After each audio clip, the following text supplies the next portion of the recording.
Good morning, Charlie the Tree Guy here. We're going to do another little video today on planting just one of our large size trees. It's not the biggest trees that we have here now at the nursery, but this one's a 15-gallon, 10-foot tall crimson sunset maple. I just wanted to put one over in this area of one of our new walking trails, just so that we got some burgundy red color in here, and this one does some really cool fall colors too. So anyways, today I'm going to plant this, and I'm going to show you how we do it with when we have a machine for digging. Sometimes it makes it really easy if you have that, and we've had a lot of people, getting excavators in to plant trees, and they end up digging great big giant holes that they really shouldn't be doing. So I'm going to show you how we do it really slick and easy here, and it'll make it fast and easy. So the first thing is, like say, once we've picked out our site, we've picked out a site here that we're going to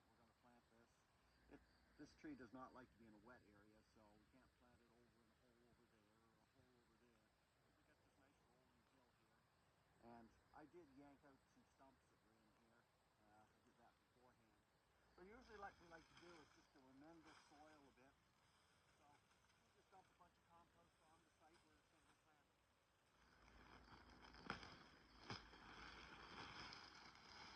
Once I know where the site is, if this was a lawn where there was sod, we would actually take the excavator, just skim the sod off first, and then we would dump the compost on the planting site.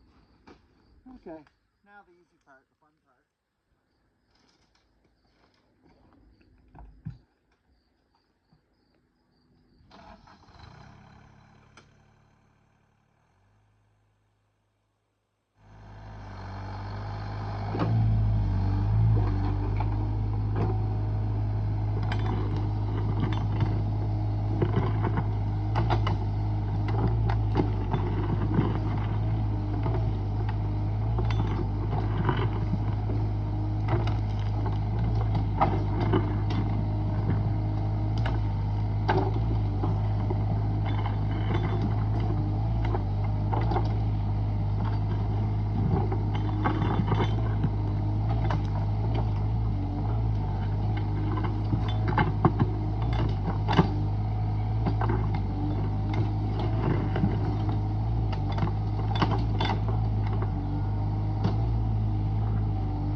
There we go. So all we do with the machine is just stir the compost into the site, loosen the soil all around the whole area.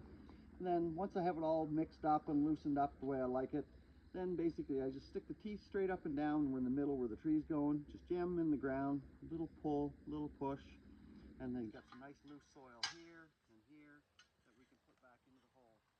So then all we'll have to do with the shovel here is just a little bit of work here, just to flatten it off just slightly.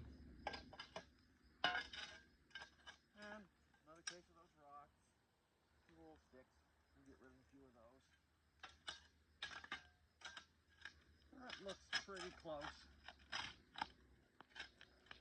because we want this to end up, I know roughly the height of my tree here, so it's supposed to dip with the shovel from here to here. And I want this root flare on the tree. I want that when I'm finished planting that, that's going to be about 2 inches above ground level. So we need it about that deep. That's going to be pretty close. Now the only thing I like to do, if you did dig it bigger and deeper, you need to firm up the soil in underneath the tree, because you don't want, if you make a whole bunch of loose soil on the bottom, the tree will fall when it rains, and then you end up with a tree way down in a hole, too deep. So I just find, just get in the hole, stop it down a bit, about level, that should be good there. Now as far as our trees, they come in these, what we call a root maker grow bag, which grows a perfect root system on them from every time you grow one of these. The roots will not circle inside this bag. So we like to reuse these bags. They're fairly expensive, but once you use them, we like to keep using them because they grow such a beautiful tree every time. So basically, we just turn the bag inside out. And if you got two people, you can peel this bag off really fast. I find I just work my hands back and forth, and you just stand the tree on a bucket, and then you can keep going right down. And then once we've got it all out, we do this right beside the hole. And now the fun part, basically, we just knock it off the bucket into the hole, and then position a little bit. That's it. A little mud under there. There, that's straight up and down that way. Look straight up and down that way.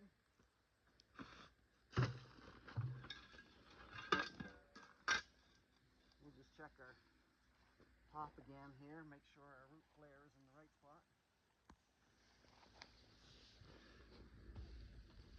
Because sometimes you'll find in the ground or in the nursery, sometimes trees are too deep in the pots. So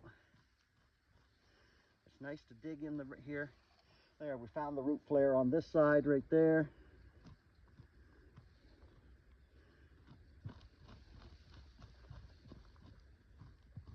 And here, right here, the roots are coming out sideways there. So that's going to be a nice height there. And then now that we've got this nice loose soil here, it's real easy to go in.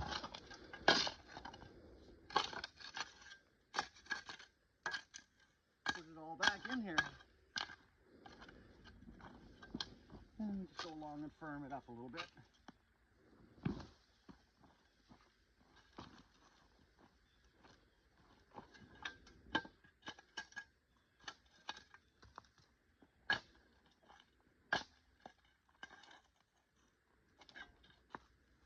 It's real easy to get rid of all the extra debris when you're in a place like this. We can just spray this out. Now, if you're doing this in a nice flat lawn somewhere, you're going to have to, you'll probably have to haul away a few wheelbarrowfuls.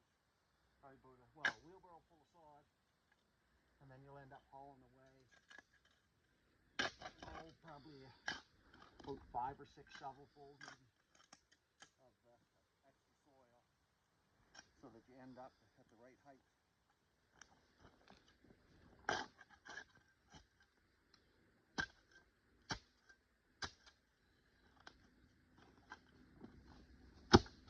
Get rid of that. And we're starting to sit here now. Root flare again. The big thing is so that no water can lay around the top of this tree. And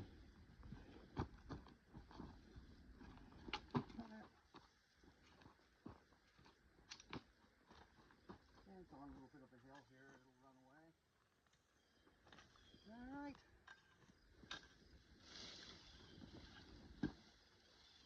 Trees in the ground. Now we always like to put some bark mulch around them.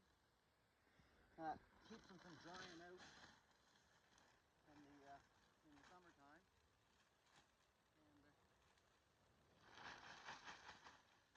And we use this aged bark mulch that we bring in from a place. It's got no paint in it. So basically just spread it out enough. Number one killer of trees is lawnmowers and whippersnippers, so if you have the bark mulch around it, and then we'll end up just making sure we found that root flare again. And there, that'll work there. We have a little depression here. We don't want the bark touching the trunk of the tree, but at least now any water that lands in here, it can run away because we know that point is above ground level here. So there, tree's in. Now, around here, we're going to get some hurricanes and we're going to get some storms. So let me find a tree stake here and just put a stake in beside it.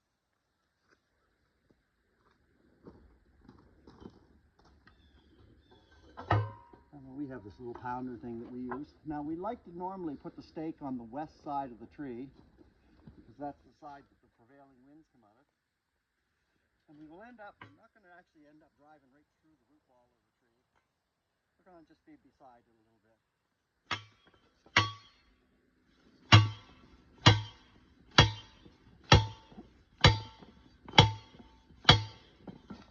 There. That's in. And then the next step, the only step is we love to use garden hose if we have it. Garden hose works really nice because you only need to put one stake on if you're using the garden hose. And then we just cross over the top of the stake.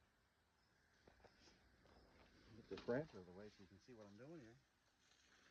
So once we cross over the top of the stake with the garden hose, we just drive a spike down through the garden hose. Good enough. 90% of the time the wind's blowing out of the west and blows the tree towards the hose. But if it does blow back this way, it just hits in the V of the garden hose. That way the tree's got a little bit of room to move around. Works great. The only other thing we would do right now is we'd bring over a couple of jugs of water and we'd just set them here with just a slow trickle on them and just let them slowly soak in. I'd probably put probably 10 gallons of water into this tree, and that will hold it for the next 3-4 days. And then basically all we have to do is water about, you don't want to water every day, but if you water it once every 3-4 days with the mulch on the surface there, the tree will do fine. If you get a good heavy rain sometime in that time, then you don't have to water. Worst thing you can do is go every day and give them one little drink of water. The roots will never go out looking for water that way. Anyways, this should develop into a nice big round redded tree here. And anyways, see you next time. Happy planting.